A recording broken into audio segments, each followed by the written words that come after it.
এরকম এক cup cappuccino যদি আপনি খেতে চান প্রকৃতির মাঝে, অথবা যদি খেতে চান দোলনায় বসে উপভোগ করতে করতে, অথবা রিসোর্ট টাইপের ভাইবে, তাহলে আপনাকে আসতে হবে চারুলতা ক্যাফেতে।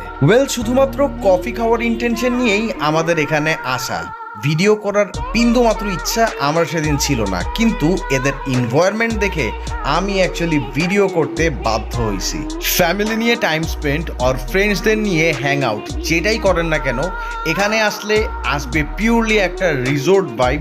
মনে হবে ঢাকা থেকে অনেক অনেক দূরে কোনো একটা রিসোর্টে আছে না। যেহেতু শুধুমাত্র কফি খাওয়ার উদ্দেশ্যেই এখানে আসা এবং আমরা ক্লোজিং টাইমের একদম কাছাকাছি সময় এসেছিলাম, তাই অন্য কোনো ফুড ট্রাই করা হয়নি। আমরা নিয়েছিলাম ক্যাপাচিনো, যেটার প্রাইস ছিল 150 টাকা, and quality wise it was quite okay. আর যাদের এদের ফুড সম্পর্কে আইডিয়া আছে, আমাকে কমেন্টস করে জানাবেন আপনাদের এক্সপিরিয়েন্স। আর আমরা কোথায় এসেছিলাম? আমরা এসেছিলাম ঢাকার কেরানীগঞ্জে অবস্থিত চারুলতা ক্যাফেতে।